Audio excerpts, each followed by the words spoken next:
Olá, e está começando mais um ponto de encontro. E hoje nós estamos com o vereador Renato Zuccolotto, também com seus convidados, o doutor Davi Isaac, ele é advogado, especialista em direito tributário, e também o doutor José Queiroz, advogado. Ambos professores, aliás, os três, né? Os três mestres aqui. E nós vamos falar hoje do novo trabalho do vereador, a plataforma para essa legislatura e também sobre a crise institucional do Estado e as suas diversas esferas.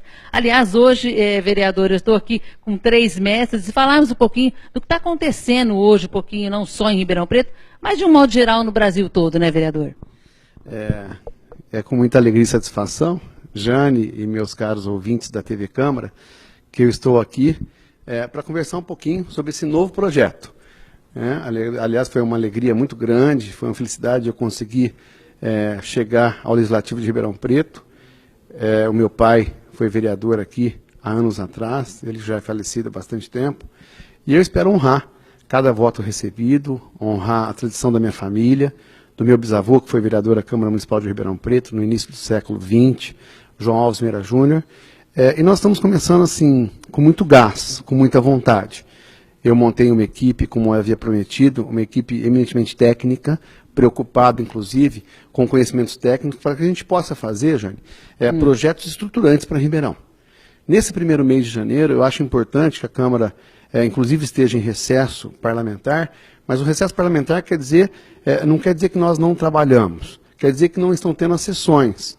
E isso tem sido fundamental para a nossa equipe, para que a gente possa montar esse time já composto por profissionais realmente competentes e reconhecidos nas suas áreas aqui em Ribeirão Preto, como o professor Queiroz, como o professor Davi, que vieram se somar a uma equipe de trabalho para que a gente possa gestar bons projetos. Nós não estamos preocupados, nesse primeiro momento, a apresentar 10 projetos, 15 projetos. Nós estamos preocupados em, efetivamente, levantar as demandas sociais da população de Ribeirão Preto. Nós estamos fazendo sucessivas visitas às secretarias, conhecendo os pontos nevrálgicos da nossa administração pública. E, a cada dia, a gente levanta mais questões, para poder, depois, formatar bons projetos. A nossa preocupação é deixar uma cidade melhor para a próxima geração. E não estou preocupado em fazer projetos pontuais para daqui 2 dias, para daqui 1 mês, para daqui 1 ano. Nós estamos preocupados realmente em planejar a cidade, e é engraçado que nós ouvíamos muito isso, vamos planejar para o século XXI. Nós já estamos entrando lá dentro do século XXI há quase 20 anos. Né? E o que nós fizemos para planejar a cidade para o século XXI? Isso passa por uma reforma estruturante da administração pública municipal e da reforma do Estado como um todo. Eu queria não fazer um monólogo, mas já suscitar algumas questões polêmicas com o professor Queiroz, professor Davi, que são 2 mestres em direito também, para falar sobre a crise que a gente vive no Estado. Especialmente, Jane, essa crise de representatividade. A gente assiste hoje uma crise no Supremo Tribunal Federal, uma crise institucional e política, porque com o falecimento de um ministro, isso daí já se arvoram a candidatos que aparecem. Temos uma crise no Poder Legislativo Federal, onde o presidente foi afastado, um presidente assumiu o mandato tampão e agora vê-se as voltas com o processo jurídico para saber se ele pode ou não ser reconduzido ao cargo. E a gente vê também um problema no Executivo, ou seja, o problema hoje assola as esferas do Legislativo, Executivo e Judiciário, porque o Executivo, nós estamos com um presidente que, embora tenha sido eleito como vice-presidente, os votos não foram sufragados a ele legitimamente. Exatamente. Isso gera uma crise de representação. E um desconforto também, né, vereador? É uma crise de representatividade. E ainda mais que ele está às voltas com um processo no TSE, que pode, inclusive, gerar o seu afastamento da presidência da República. E mais complicado ainda que, no ano que vem, nós teremos uma eleição para presidente da República, em 2018, e a gente não vê novas lideranças surgirem para que saia aí, para que a gente tenha eventualmente um processo eleitoral que seja diferente daquele que nós vivemos no último processo eleitoral. Então eu queria suscitar essas questões polêmicas com o meu colega Davi, com o meu colega Queiroz, para falar, para deixar essa questão. Qual é o futuro do Estado brasileiro? O que vocês veem como solução para a crise? Nós tivemos a Constituinte de 85, que resultou na Constituição Federal de 88, que já está com mais de 70 emendas, ela já está mais do que remendada. Seria a hora, professor Queiroz, professor Davi, de nós efetivamente convocarmos uma nova Assembleia Nacional Constituinte? Bom dia a todos, Renato, chegando agora na Câmara, aqui como assessor direto, que na verdade é assessor jurídico, né, do Gabinete 10 do Renato.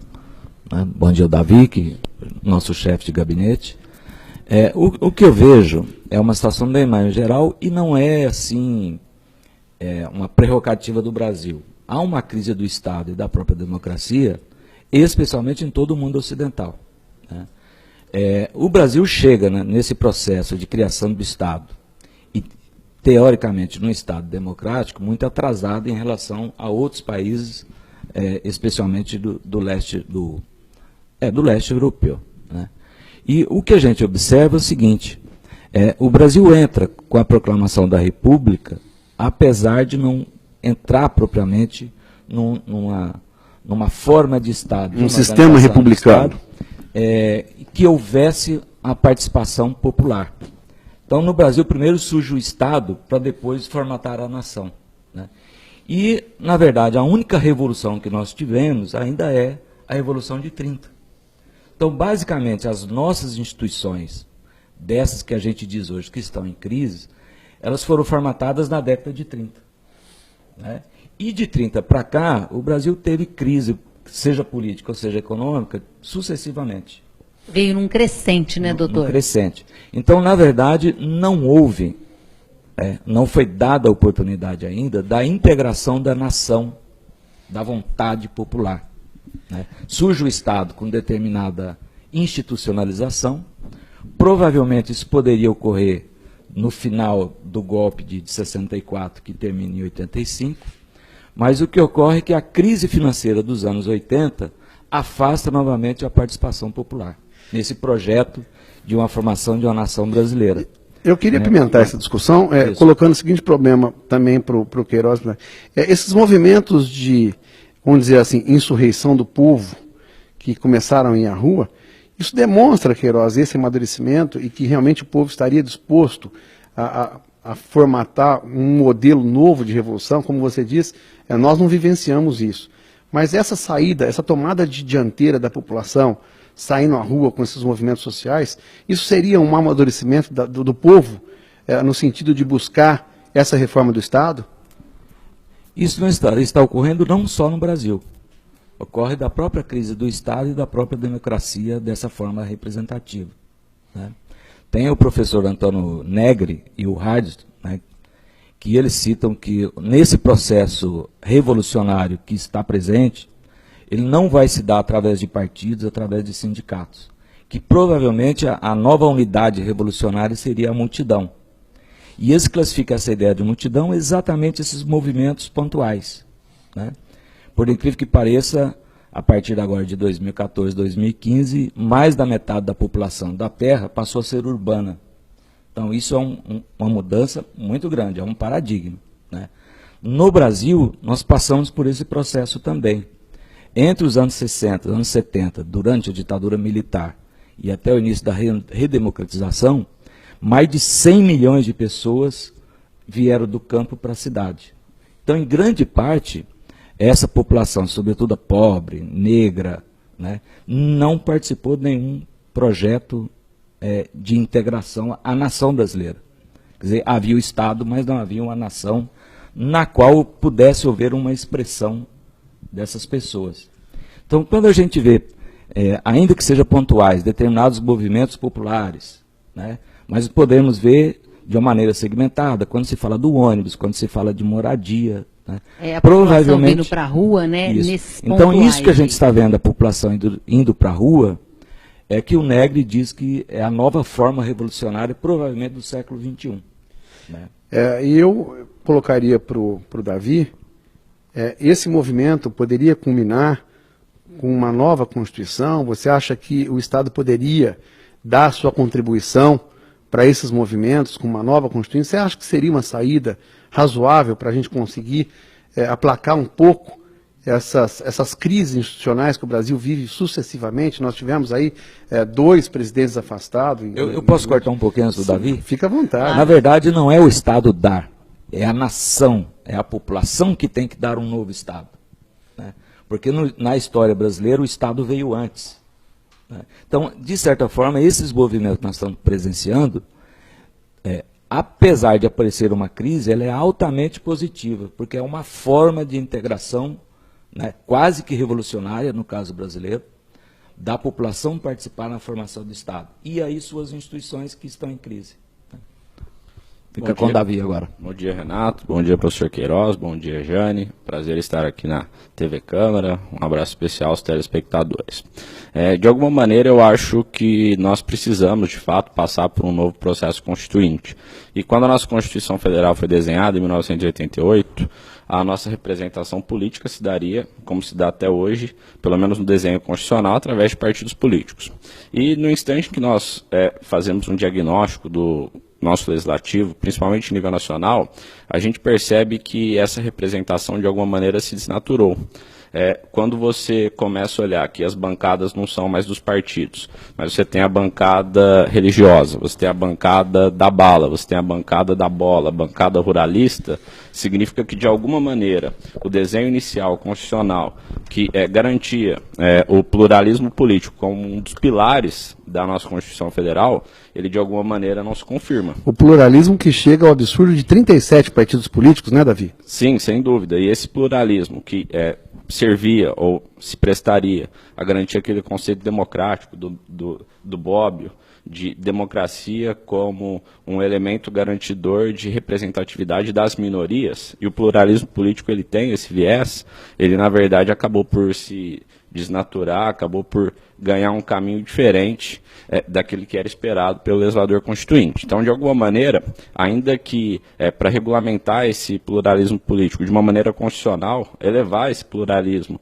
ou essa regulamentação ao nível constitucional, eu acho sim que é necessário uma reforma constitucional. Não sei, preciso refletir melhor se através de uma Assembleia Constituinte, mas de fato nós passamos por uma crise de representatividade. Isso se verifica facilmente no instante, repito, em que nós olhamos para o legislativo e nós não reparamos os partidos políticos. Davi, você acredita que esses deputados e senadores que aí estão, eles têm legitimidade e representatividade para fazer essa reforma política? Acho que não. Acho que essa reforma ela tem que partir, e aí, dentro daquilo que o professor Queiroz falou, tem que partir da nação. Né? E o Canotilho, aquele estudioso de direito constitucional, ele usa o termo modernidade tardia. Né? O Brasil é um país em que a modernidade chegou tardiamente, e nós não passamos para chegar à modernidade por nenhuma revolução. A nossa modernidade chegou a partir do texto constitucional. Então a Constituição garante a saúde e a educação de maneira universal. Mas isso chegou basicamente a partir de um texto formal, não chegou através da vontade efetivamente popular. E nós talvez não... E muitas vezes não saiu do texto constitucional, sim, né, Davi? Sim. Quer dizer, ele foi positivado como direitos sociais consagrados. Aliás, a Constituição garantiu muitos direitos e poucos deveres ao cidadão. Então, ele garante os direitos, mas ele garante formalmente na Constituição, mas não garante formalmente o acesso do cidadão à moradia, à saúde, à segurança, à educação.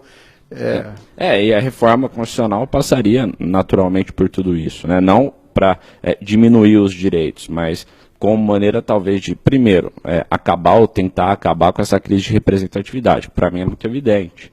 Né? E, de outro lado, tentar garantir, e aí não apenas e tão somente no aspecto formal, mas efetivamente buscar maneiras de efetivar os direitos consagrados pelo texto constitucional. Vereador, como é que o senhor vê o esvaziamento aí dos partidos políticos, uma vez que o senhor coloca aqui para a gente? Como o Davi estava falando, Jane, a gente percebe que hoje os partidos atendem muito mais a interesses particulares e pessoais do que interesses da legenda em construir programas que sejam efetivamente bandeiras de um determinado partido. É evidente que a gente tendo 37 partidos políticos, nós não temos 37 ideologias políticas diferentes, ou não temos 37 bandeiras. Então, eu acredito que, num primeiro momento, o Congresso vá, sim, nessa reforma política, estruturar de uma maneira a colocar uma cláusula de barreira. Ou seja, nós não podemos ter partidos políticos, inclusive com representação no Congresso, salvo engano, hoje são... isso daí é muito volátil, porque ontem nós tínhamos 28 partidos representados no Congresso Nacional. Isso torna, inclusive, o governo uma coxa de retalhos. Por que o senhor acha que torna? Porque, infelizmente, o nosso sistema de gerenciamento do executivo, da administração pública, ela é um sistema de cooptação. E nós assistimos isso, que a falência do governo Dilma, ela se deu justamente por conta da falta de comunicação ou da falta de diálogo com o Congresso, e a gente assiste o presidente que assumiu o poder realmente tendo que fazer do seu governo uma coxa de retalhos para ter sustentação no Congresso Nacional. Quer dizer, precisa acabar com esse sistema de troca, de toma lá, dá cá, e que a gente assistiu, e que a gente assiste nos últimos 30 anos de política nacional, é sempre a mesma coisa. Seja com Fernando Henrique, seja com o Lula, seja com o Collor, seja com o Itamar. Quer dizer, os partidos, eles são utilizados por pessoas, e isso, Jânio, a gente vai ver que os partidos têm representação no Congresso e têm participação no fundo partidário, quer dizer, que isso implica, o ano passado nós vimos em plena crise financeira do Estado, aumentar o fundo partidário para R$1 bilhão. Ou seja, é inconcebível. É inconcebível que numa crise que a gente vivencia, os partidos políticos sejam ainda assim sustentados por subvenção de dinheiro público. Pois não, doutor. Fazendo um complemento, isso é o que tem se chamado por aí como ódio à democracia. Né? Porque a democracia pressupõe, né, essa participação popular de alteração de determinados regimes, de determinadas instituições, determinados funcionamentos. A partir do momento que determinadas, por exemplo, instituições abocanham parte do Estado e não devolvem para a participação da população, na verdade isso não é democracia. Né? Então, se chama por aí como ódio à democracia, quer dizer, impede de que as pessoas efetivamente participem, apesar da gente ter noção do que deve ser feito. Ou então mas pior como ainda, alterar ou então uma pior, Constituição... Participa fazendo protesto, elegendo pessoas, como, por exemplo, Donald Trump nos Estados Unidos. Quer dizer, eu acho que isso é parte do processo que os Estados Unidos também vive. Quer dizer, há 2 anos atrás, era inimaginável que um Donald Trump fosse eleito presidente dos Estados Unidos. Mas eu acho, Renato, isso faz parte desse ódio à democracia. Sim. Certo? Que o que o Donald Trump está dizendo é a negação de direitos das minorias, negação de direitos das mulheres, negação do direito dos imigrantes, que ele, inclusive, tem ascendência de imigrantes. Então, a mulher dele é imigrante. Ele se aproveita dos imigrantes. Então, apesar de aparentemente ser uma forma democrática, na verdade, aquela expressão que ocorreu nos Estados Unidos, mas que também está ocorrendo na Europa e determinados segmentos do Brasil, na verdade, não querem que essas pessoas que estão fora, ou sempre estiveram fora, participem. Por isso que não muda. Certo? Por isso que se mantém os 30 partidos. É a mesmice, por né, isso que doutor? a forma de se eleger é desta forma. Por isso que a partir do momento que corta-se o financiamento por empresas, aumenta o fundo partidário. Isso é a negação da participação. Isso é negação de democracia. O Davi queria fazer uma observação? Não, pontual sobre o Trump. Quando ele nega o direito dos imigrantes, ele é um empresário do ramo de construção civil. Naturalmente, boa parte dos hotéis dele foram construídos com a força dos imigrantes.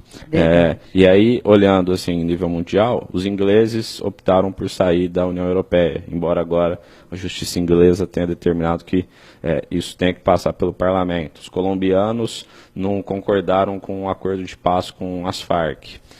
Os americanos, embora não em maioria de votos, mas dentro do processo eleitoral americano, a Hillary teve um número mais expressivo de votos, mas os votos dos republicanos por estados fez um número maior de delegados. Então de fato, né? E aí essa expressão usada pelo professor Queiroz de ódio à democracia me parece muito evidente. O Schwarzenegger foi eleito tempos atrás como governador da Califórnia, embora em seguida foi muito bem... Só para você ter um exemplo, e eu acho que vocês tiveram alguma experiência desta, por 10 anos aí que nós tivemos aumento de renda no Brasil, grande parte da população pobre, que nunca tinha pego um avião, a população reclamava que povo estranho é esse aqui. Que né? está participando agora, né, doutor? Exatamente, quer dizer, pela primeira Que povo vez... é esse que está viajando aqui? É algo que é direito de qualquer um, é Exatamente. dividido pela renda. Bem Quer dizer, colocado, doutor. há a possibilidade de comprar uma passagem de avião, comprar o avião. Mas quando a gente entrava no avião, aí eu citaria especialmente uma população branca, estranhava aquele passageiro de avião.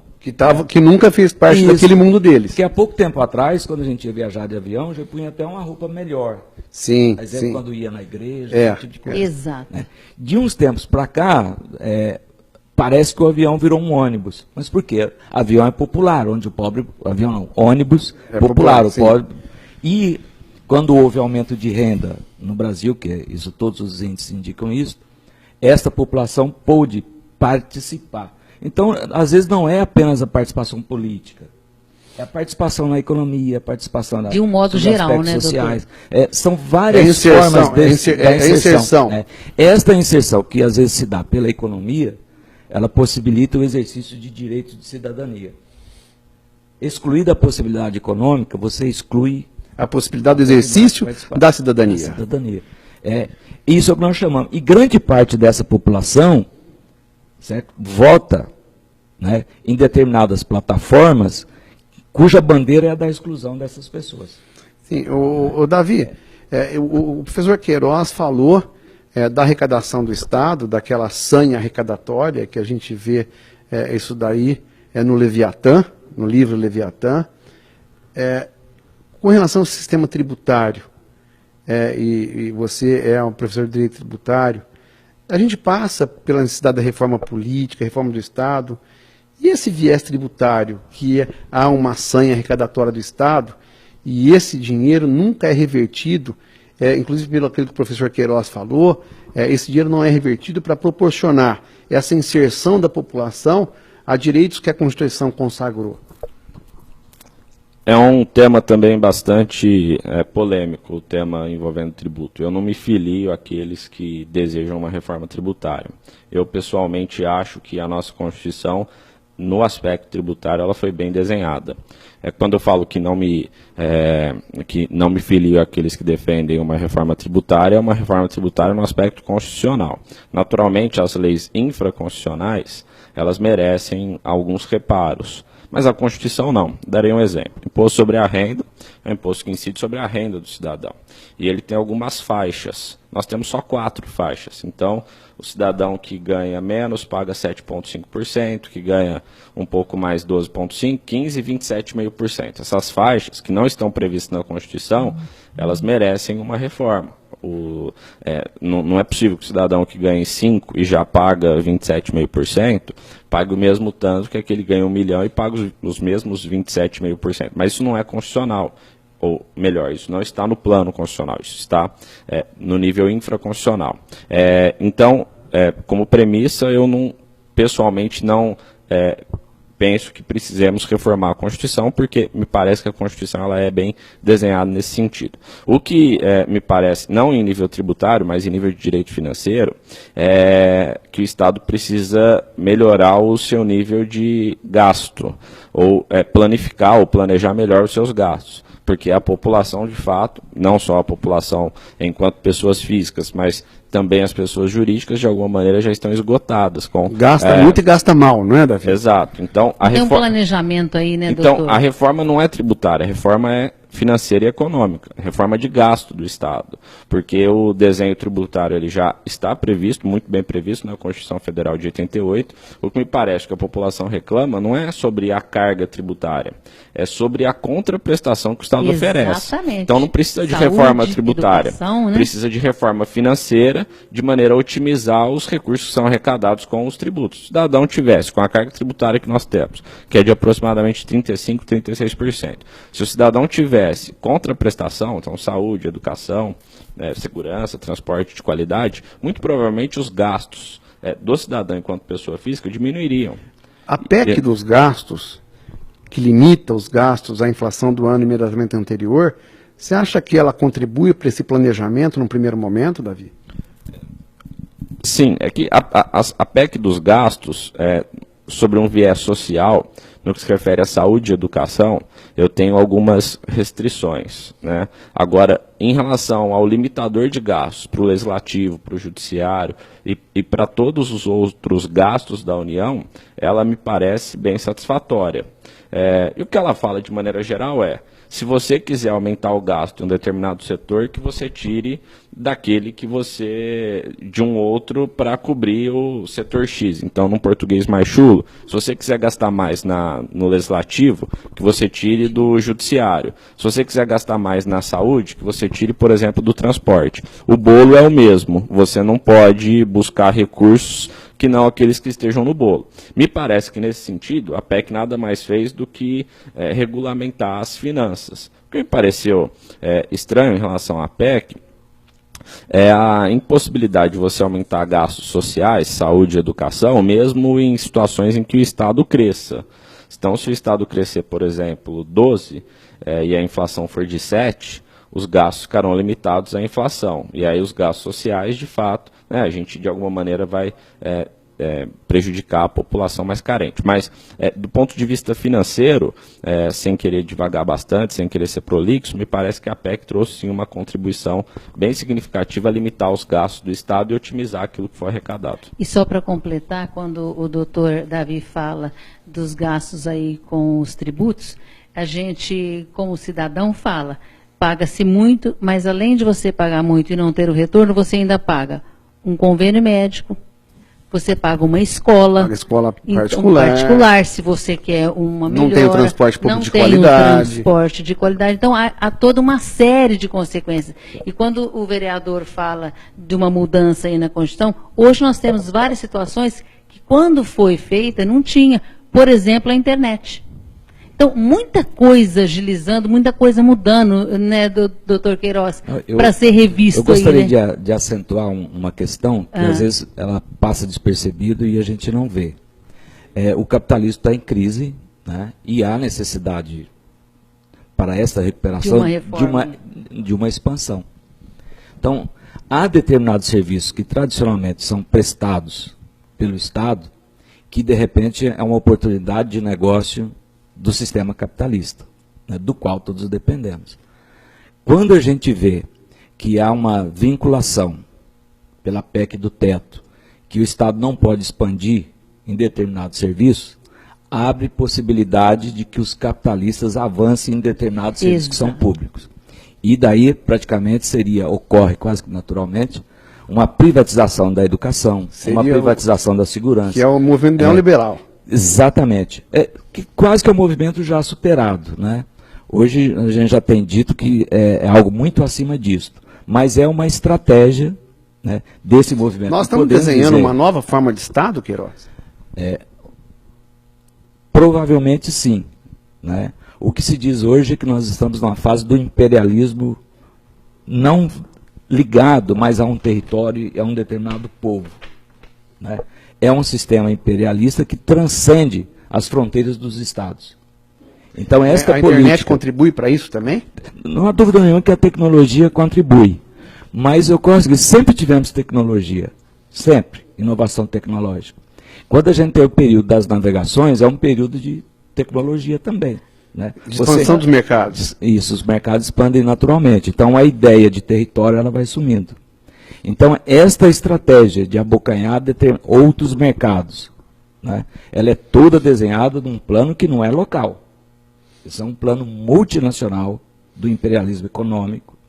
E não há dúvida nenhuma que o Brasil está sequestrado. Sempre esteve desde a década de 30, mas a partir dos anos 80 nós somos sequestrados pelo sistema financeiro, que impõe, né, uma agenda legislativa. Não só o Brasil, né, Queiroz? Não é. Isso daí é a globalização. Eu chamo de mundialização, né, é um outro termo que eu utilizo. Mas isso abocanhar determinados serviços, que seria a privatização, saúde e tal, ela não precisa de se dar através de um projeto de privatização. Você privatiza de maneira indireta, não oferecendo o serviço. Então, quando eu vejo que a minha segurança não está adequada, Eu ponho câmara de segurança. É o que a gente chama de ausência do Estado. Ausência Exatamente. do Estado. E essa é a grande crítica para a PEC do teto. Porque se o Estado não pode avançar em determinados serviços, automaticamente quem tem condição financeira compra o serviço de outra pessoa. Bem, nós estamos com o tempo assim estourando. Olha, vereador, queria muito ter esse tempo mais para a gente discutir. Tem tantas perguntas aqui para fazer, a comunidade também, mas não vai faltar oportunidade. Quero agradecer a presença dos mestres aqui com a gente, a sua presença, vereador, eu tenho certeza que fazendo diferença a partir de agora para toda Ribeirão Preto, e que você deixe aí um minutinho o seu recado e já fica o convite aqui para a gente estar aí numa próxima oportunidade para mais um ponto de encontro, vereador. Eu agradeço a jornalista Jane, a oportunidade que a TV Câmara nos dá para mostrar o nosso trabalho, a minha assessoria, não só o Davi e o Queiroz, mas como a Daniela, como o Manuel e como o Lucas Bretas. É uma assessoria altamente qualificada para que a gente possa prestar, e já estamos prestando, a partir de janeiro de 2017, um serviço de qualidade para essa população de Ribeirão que está tão desacreditada. Aliás, não a população, nós, da classe política, estamos tão desacreditados. E a gente espera, com o nosso trabalho, um trabalho sério, um trabalho honesto, um trabalho competente, que procura levar ética e transparência para a política, para que a gente possa resgatar um pouco desses valores e desses princípios que a população está esperando tanto dessa nova legislatura de 2017 e 2020. Contem comigo. A população de Ribeirão pode ter, no meu gabinete, o gabinete 10 da Câmara Municipal, as portas abertas para veicular qualquer demanda, qualquer proposta, que nós estaremos atentos, inclusive na fiscalização dos atos do Executivo Municipal.